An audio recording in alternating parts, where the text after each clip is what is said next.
Hello भाई लोग, क्या हाल आप सबके। भाई लोग, आज की इस वीडियो में प्रतीक भाई फिर से मौजूद है हमारे साथ। प्रतीक भाई के साथ पिछली बार हमने एसएससी स्टेनोग्राफर की वीडियो बनाई थी, उसमें मिनिस्ट्री ऑफ रेलवेज की जो जॉब प्रोफाइल पे भाई सेलेक्ट हुए थे उसके बारे में थोड़ी बातचीत करी थी। तो आज की इस वीडियो में भाई से एक और एक्सपोजर हम जानना चाहेंगे, क्योंकि मेजोरिटी ऑडियंस हमारी सीपीओ की है। तो सीपीओ में एक जो प्रोफाइल आती है एसएसबी सब इंस्पेक्टर, तो एसएसबी के डिपार्टमेंट में भाई पहले सेलेक्टेड थे।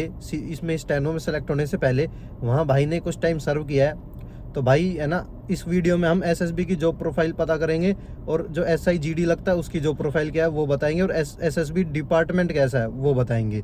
ठीक है, तो प्रतीक भाई welcome to our channel again. और आपकी वीडियो को काफ़ी पसंद किया गया था। थैंक यू भाई, इतना सब प्यार देने के लिए। हाँ, तो धन्यवाद। प्यार बहुत ज़्यादा हो गया है, तो हमने सोचा कि प्यार का थोड़ा कर्ज उतारा जाए। और एसएसबी की वर्क प्रोफाइल के लिए आज भाई हमारे साथ इधर है। ठीक है, तो प्रतीक भाई बताइए, आपने कब से कब तक एसएसबी में सर्व किया था और कौन सी पोस्ट पे सर्व किया था और कहाँ पे? भाई मैं एसएसबी में था as a head constable ministerial के पद पे।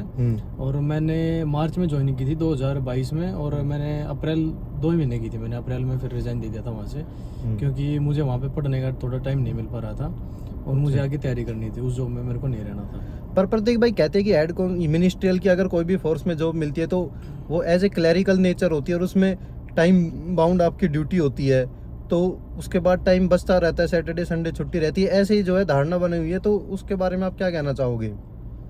टाइम बाउंड तो देखो, जो ऑफिस आवर्स होते हैं वो तो होते ही होते हैं, लेकिन उसके अलावा भी सुबह जैसे हम बटालियन में पोस्टिंग थी मेरी, तो बटालियन में सुबह अपना पीटी वगैरह होती थी और भी मतलब एक्सरसाइज वगैरह होती थी, रोल कॉल में जाना पड़ता था। तो ये चीज़ें कुछ एक्स्ट्रा हो जाती हैं फौज में, और इनको आप मना भी नहीं कर सकते, आपको जाना ही जाना पड़ेगा। और चूँकि मेरी बटालियन में पोस्टिंग थी तो वहाँ पे 6 डेज वर्किंग थे, और संडे को भी वर्किंग होती थी दोपहर तक। उसके बाद ही हम फ्री हो पाते थे। और फ्री होने के बाद भी ये है, आदमी पढ़ने के लिए टाइम निकाले या फिर अपने जो पर्सनल काम होते हैं भाई, संडे को अपने कपड़े वपड़े वॉशिंग के लिए, वहाँ पे प्रेस वगैरह के लिए, तो इन कामों में टाइम नहीं मिल पाता फिर वहाँ पे। अच्छा, तो ये आपका मतलब ट्रेनिंग के बाद का है जो आपका ज्वाइनिंग है, या फिर इसमें ट्रेनिंग इंक्लूड हो रही थी? नहीं, मतलब क्या एक्चुअली ये था, हमारी जो कुछ बच्चों ने एक्सटेंशन ले रखा था 6 महीने का। तो जब सब ज्वाइन कर लें उसी के बाद ही ट्रेनिंग होनी थी। तो उस टाइम हमारी ट्रेनिंग हुई नहीं थी। ट्रेनिंग शुरू हुई थी हमारी अगस्त में, क्योंकि लेकिन मैंने तो उससे पहले रिजाइन कर दिया था। तो हमारा ये नॉर्मल जो रूटीन वर्क होता है ये वो बता रहा हूँ मैं आपको। अच्छा, तो नॉर्मल जो रूटीन वर्क था वो स्टार्टिंग में ही इतना हेक्टिक हो गया कि भाई आपको छोड़ना पड़ गया? वो हेक्टिक नहीं था मुझे, क्योंकि और ज़्यादा अच्छी की तैयारी करनी थी। मैं चाहता नहीं था कि ऐसी जॉब प्रोफाइल में रहूँ मैं हमेशा, क्योंकि एक तो ट्रैवल बहुत ज़्यादा था इसमें। कोई ये नहीं था कि भाई आप एक जगह रह सको। और ये एसएसबी की क्या है, छत्तीसगढ़ है में, झारखंड में है पोस्टिंग, और जम्मू से लेके जो पूरा नेपाल भूटान का बॉर्डर है, अरुणाचल प्रदेश तक जाती है। तो ये पूरा लंबा स्ट्रेच हो जाता है, इसमें कहीं भी पोस्टिंग डाल सकते हैं। 3 साल में 5 साल में बदली होती रहती हैं। तो मुझे ऐसी जॉब नहीं चाहिए थी, तो इसलिए कई चीज़ें ये हैं कि जॉब में जाने के बाद पता चला, मुझे पहले नहीं पता था इन कई चीज़ों के बारे में। तो जो चीज़ आपको जॉब में जाने के बाद पता लगी वो थोड़ा हमारे दर्शकों को बताइए। क्या क्या आपको पता लगे, नेगेटिव्स या पॉजिटिव्स भी कुछ है तो वो बताइए। पॉजिटिव तो देखो, फौज में आदमी जाता ही वही है जो थोड़ा शौकीन होता है इन चीज़ों का, गन वगैरह चलाने का, या भाई अपना एक टोरा होता है फौज का। तो आधे आदमी तो फौज में इस चक्कर में जाते हैं। कुछ ये है कि फौज में आप जाते हो, कहीं पोस्टिंग होती है तो आपको एक तो सैलरी अच्छी मिल जाती है। वहाँ पे 2400 ग्रेड पे था मेरा। 2400 ग्रेड पे में भी मेरी 50 से ऊपर ही जाती थी ग्रोस सैलरी, क्योंकि रिस्क अलाउंस वगैरह मिल जाते हैं या खाने के पैसे मिलते हैं वहाँ पे। आपको बैरक में रह रहे हो तो आपको एचआरए भी मिलता है वहाँ पे। तो इन चीज़ों के फायदे हो जाते हैं। लेकिन बट ये है कि वहाँ पे टाइम नहीं मिल पाता आपको पर्सनल। जीडी का तो मेरे को पता नहीं है, लेकिन जीडी जैसे है शायद कि जीडी वाले जो बंदे हैं, हम तो बटालियन में रहते थे। बटालियन में तो 24 घंटे काम आता ही रहेगा, कोई ना कोई ऑफिसर कि भाई आज मेरी छुट्टी भेज दो, या मेरा टीए है, या मेरे मेडिकल बिल है। तो कलर का तो काम रहता ही है। लेकिन जैसे जो बंदे जीडी में लगते थे, कांस्टेबल जीडी हो गए या फिर सब इंस्पेक्टर जीडी हो गए, उनकी तो होती थी बाहर कंपनी में पोस्टिंग। कंपनी में ये है कि आप चले गए किसी जगह, थोड़ा बहुत देख लिया कि भाई क्या मूवमेंट हो रही है, फिर थोड़ी देर बैठ गए। तो कोई पढ़ना चाहे तो मेरे हिसाब से पढ़ने का टाइम मिल जाता है जीडी में तो। अच्छा, लेकिन क्लैरिकल में तो भाई स्टाफ वाले बार बार आते रहते हैं कि ये काम करना ये काम करना, तो पढ़ने का टाइम ऑफिस आवर्स में तो वैसे भी नहीं मिल पाएगा आपको। और उसके बाद में बाकी चीज़ें इतनी हो जाती हैं। अब मेरा वहाँ पे क्या था, सुबह 5 बजे उठ के रोल कॉल वगैरह में जाते, वहाँ पे अटेंडेंस होती है, फिर पीटी वगैरह होती, फिर वहाँ से 6-7 बजे आते, आने के बाद अपना ब्रेकफास्ट करो, फिर नहा धो के अपना फिर 9 बजे ऑफिस में जाना होता था, उससे पहले खा पी के अपना 9 बजे से 1 बजे तक की टाइमिंग होती थी ऑफिस की। फिर 1 से लेके 3 बजे तक का हमारा ब्रेक होता था। अब उस ब्रेक में आप लंच भी करो, और किसी को सोना है तो सो जाओ, रेस्ट करना रेस्ट कर लो, या फिर किसी को पढ़ना है तो पढ़ लो। मैं तो उसी आवर में, उसमें 1 घंटा मिलता था मेरे को पढ़ने के लिए। 3 बजे तक पढ़ के फिर 3 से शाम के 7 बजे 7:30 बज जाते थे। वहाँ से आने के बाद अपना डिनर वगैरह करके फिर तो इतनी हिम्मत नहीं रहती आदमी की कि वो पढ़े, लेकिन थोड़ा बहुत मैंने किया वहाँ पे। जितने दिन मैं रहा, जितने दिन मुझे पढ़ा गया, मैं पढ़ता भी था वहाँ पे। फिर मैंने देखा कि भाई यहाँ पे ज़्यादा पढ़ाई हो नहीं पाएगी, जो हम पढ़ रहे हैं वही भूल रहे हैं। और दूसरा ये था कि भाई जैसे छुट्टी वगैरह की बहुत थोड़ा सा दिक्कत हो जाती है वहाँ पे। तो प्रतीक भाई, जैसे आपने फिर 2 महीने के अंदर रिजाइन दे दिया, तो 2 महीने के अंदर कोई और आपका रिजल्ट आ गया, या फिर बिना कोई जॉब के आपने रिजाइन दिया? नहीं, मेरी कोई जॉब नहीं लगी थी उस टाइम तक। और लेकिन ये है, मेरे घर वालों ने सपोर्ट किया सब ने कि भाई तुझसे नहीं हो पा रही है जॉब, तो आगे तैयारी करना चाहता है तो कोई बात नहीं, तू आगे कर सकता है। अच्छा, तो कहीं ना कहीं एक आप मिसाल हो लोगों के लिए भाई, जो लोग अगर परेशान है जॉब में, वो छोड़ के भी तैयारी कर सकते हैं, बस खुद के अंदर एक कॉन्फिडेंस होना मोटिवेशन चाहिए। मिलता है आपको जब आप ऐसी जगह जाते हो कि आप जहाँ पे पढ़ाई करना चाहते हो और आपको नहीं कर पाते, तो वहाँ पे जाके आपको मोटिवेशन भी मिलता है कि आप आगे और तैयारी करो। फिर आदमी खुद ही ये सोचता है कि यहाँ से निकल के मैं बहुत पढ़ाई करूँगा, खुद से ही हो जाता है। और वैसे भी काफ़ी हिम्मत वाली बात है, बिना कोई दूसरी जॉब के एक जॉब सिर्फ 2 महीने में छोड़ देना, वो भी मिनिस्ट्रियल की जॉब, जो कि हमारे एस्पिरेंट्स क्षेत्र में बहुत अच्छी मानी जाती है। लेकिन आज भाई ने बता दिया कि जीडी की ज़्यादा अच्छी है, उसमें टाइम मिल जाता है। नहीं, जीडी की पढ़ाई के हिसाब से अच्छी बता रहा हूँ मैं, लेकिन जीडी की वैसे अच्छी नहीं है जॉब प्रोफाइल। क्योंकि हमारा तो ये था कि हम क्लरिकल स्टाफ है, एक जगह सीट है तो सीट पे ही रहना है आपको। अच्छा। जितने भी वर्किंग डेज हैं, उनका क्या होता है, कभी कंपनी में भेज दिया, 15-20 दिन में आगे, फिर वापस मूवमेंट करके हेडक्वार्टर आके फिर भेज दिया, उनका ये रहता है। मतलब उनकी मूवमेंट ज़्यादा है। उनकी मूवमेंट ज़्यादा है, वो आदमी एक जगह रह ही नहीं सकता ना, वो फैमिली को ढंग से रख सकता है, कहीं पे भी पोस्टिंग हो जाए। और आपको पता है ये फौज तो ऐसी जगह पे रहती है जहाँ पे अपनी सराउंडिंग्स अच्छी नहीं होती, जहाँ पे नेचुरल कंडीशंस इतनी सूटेबल नहीं होती कि आप रख सको अपनी फैमिली को। जैसे अरुणाचल प्रदेश में हो गया, जम्मू में हो गया, कोल्ड होता है काफ़ी वहाँ पे वातावरण, तो वहाँ पे तो रख नहीं सकते फैमिली को। लेकिन ये है, मिनिस्ट्रियल स्टाफ ही है, अपनी फैमिली को अपने साथ रख सकता है वहीं पे क्वार्टर्स में। अच्छा, उनकी पोस्टिंग हमेशा सिर्फ हेडक्वार्टर्स में या ऐसी जगह रहेंगे जहाँ पे क्वार्टर अवेलेबल हो? हाँ, क्वार्टर मिल जाएंगे आपको, क्वार्टर आसानी से मिल जाते हैं। और फिर यही बात है ना, आपकी मूवमेंट नहीं होती ज़्यादा, आपकी एक ही जगह सीट हो तो आप वहीं रहोगे। अच्छा अच्छा अच्छा। हाँ। चलो, ये भी एक अच्छी बात बताई भाई ने। ठीक है, और कुछ आप ऐसी चीज़ बताना चाहते हो भाई, जो सब इंस्पेक्टर जीडी पे लगते हैं, उन्हें कुछ मोटिवेशन मिले उस चीज़ से? भाई सब इंस्पेक्टर की देखो पोस्ट तो है ही अच्छी, क्योंकि आप किसी भी बटालियन में जाओगे, आपसे जूनियर मतलब लगभग 60% 70% जो स्टाफ है वो आपसे जूनियर ही मिलेगा। 70% तो मैंने कम ही बता दी, लगभग 80% स्टाफ आपसे जूनियर ही मिलेगा।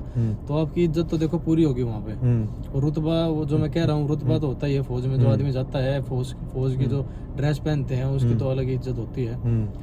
बाकी ये है, मेरे को खुद जाने के बाद ये था कि मेरे को पहले तो मुझे भी था कि भाई फौज वगैरह में मुझे भी अच्छा लगता था, लेकिन लाइफ को आगे की तरफ देखते हुए, फ्यूचर को देखते हुए मुझे लगा कि भाई ये जो ठीक नहीं है, जैसा मैं जो मतलब जैसा आप चाहते हैं। ये पर्सनल चॉइस होती है भाई, सबकी। ये मेरी पर्सनल चॉइस थी। सबकी पर्सनल चॉइस होती है भाई, वो जाने के बाद पता लगता है कई चीजें जो हम बाहर से नहीं सुन पाते।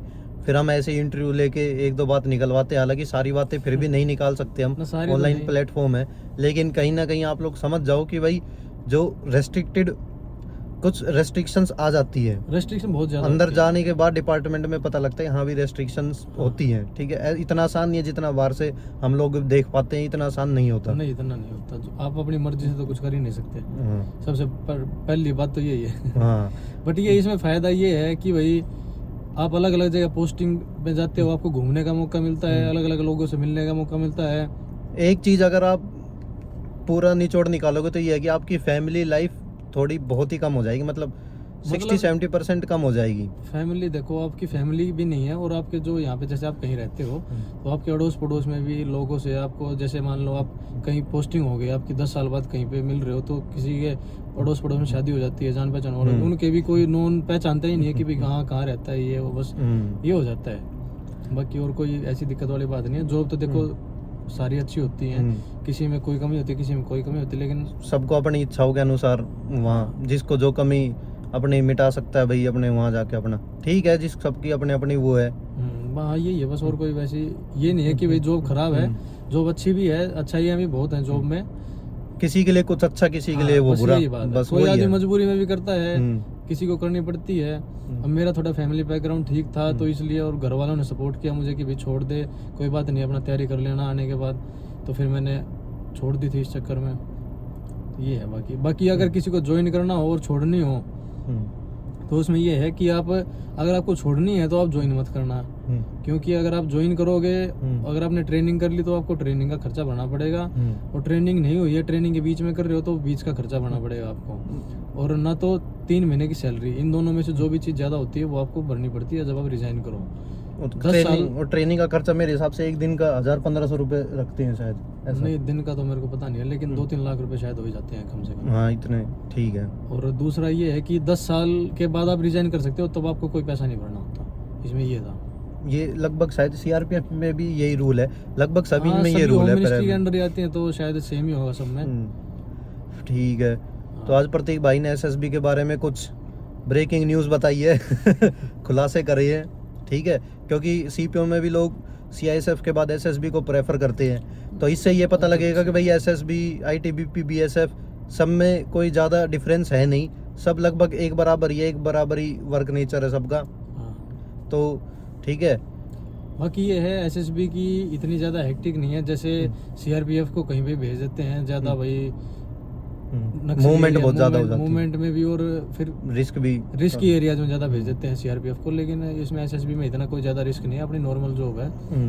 ठीक है, वैसे एसएसबी डिपार्टमेंट भी अच्छा है, इसकी ज़्यादा ऑल इंडिया पोस्टिंग भी नहीं है, ये भी थोड़ा फ़ायदा है कुछ ही एरियाज में, जैसे नॉर्थ ईस्ट से लेके जम्मू कश्मीर तक इस स्ट्रेच पे होगी, और झारखंड छत्तीसगढ़ होगी, इससे ज़्यादा नहीं है। बिहार, यूपी, इन एरियाज में, झारखंड छत्तीसगढ़ में भी ज्यादातर सीआरपीएफ डिप्लॉयड होती है। सीआरपीएफ भी है, लेकिन नक्सली एरियाज में इन्होंने एसएसबी भी डाल रखी है, बटालियन भी डाल रखी है। हाँ वो तो हर जगह एक एक दो दो बटालियन सारी फोर्स की होती है।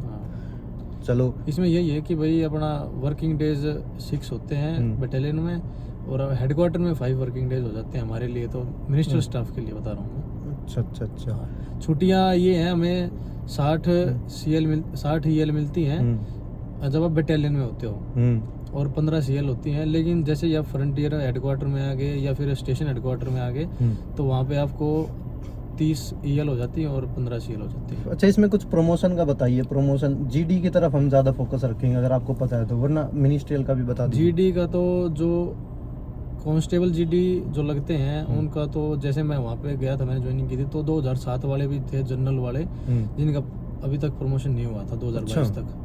और कुछ ही है कैटेगरी वाइज, तो देखो इस चीज़ में फ़र्क होता ही है, कैटेगरी जिसकी होती है उसका थोड़ा प्रमोशन फास्ट हो जाता है, जनरल वालों का थोड़ा लेट होता है। बाकी ये डिपार्टमेंटल होते रहते हैं एग्ज़ाम, तो हो भी जाता है। मिनिस्ट्रियल का क्या? मिनिस्ट्रियल स्टाफ का ऐसा था कि भाई मैंने जैसे 2022 में गया था ना मैं, तो 2012 वालों तक का वहाँ पे प्रमोशन हो रखा था, 2013 से लेके जो 2013 में लगे थे ना हेड कांस्टेबल, उनका प्रमोशन नहीं हुआ। तो मतलब लगभग 10 साल में जाके ASI बनते हैं मिनिस्ट्रियल में। और वैसे अगर देखा जाए तो इनको 5-6 साल में हो जाना चाहिए था प्रमोशन, जैसे मैंने भी सुना था किसी और से, लेकिन जो रियलिटी मैंने वहाँ पे जाके देखी कि भाई 10 साल कम से कम लग जाते हैं ASI बनने में, उससे भी आगे फिर 6-7 साल शायद लगे जाते हैं। ये बहुत वेरी करता है, बहुत मतलब हर डिपार्टमेंट में लगता है कि भाई यहाँ जल्दी है, और जब अंदर जाके पता लगता है कि यार लेट चल रहे हैं यहाँ पे तो प्रमोशन, मैं भी क्योंकि भर्तियाँ बहुत हो रही है। मैं भी जैसे पहले पूछ के गया था, कोई और भाई है जैसे किसी नॉलेज ली थी मैंने, उसने मेरे को ये बताया था भाई 5-6 साल में ASI और उसके 5-6 साल में आप SI बन जाओगे, लेकिन रियलिटी अलग ही होती है।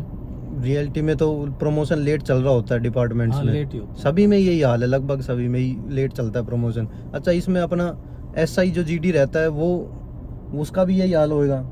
उसमें भी SI GD का भी देखो, पहले जो लगते थे वो तो 2IC तक भी जा सकते थे, कमांडेंट तक भी गए हैं, लेकिन आगे तो SI GD जो लग गया, इंस्पेक्टर बन गया, इंस्पेक्टर से फिर वो असिस्टेंट कमांडेंट, असिस्टेंट कमांडेंट से फिर वो शायद डिप्टी कमांडेंट तक भी मुश्किल से जा पाएगा, जहाँ तक मुझे लग रहा है। अगर कोई चेंज गवर्नमेंट कर दे आगे तो बात अलग है, लेकिन अब तो प्रमोशन बहुत लेट हो रखे हैं इसमें। अच्छा। चलो प्रतीक भाई, बहुत बहुत धन्यवाद, आज आपने SSB के बारे में लगभग सभी चीजें बता दी हैं, प्रमोशन से लेकर। क्वेरी हो तो अपना जो मैं बता सकता हूँ कमेंट्स में लिख देना भाई। हाँ, अगर मुझे कोई नॉलेज होगी, कुछ चीज़ का पता होगा, मैं बता सकूँ तो मैं जरूर बता दूंगा। ठीक है, प्रतीक भाई का बहुत बहुत धन्यवाद, और जुड़े रहिए हमारे चैनल से। जय हिंद।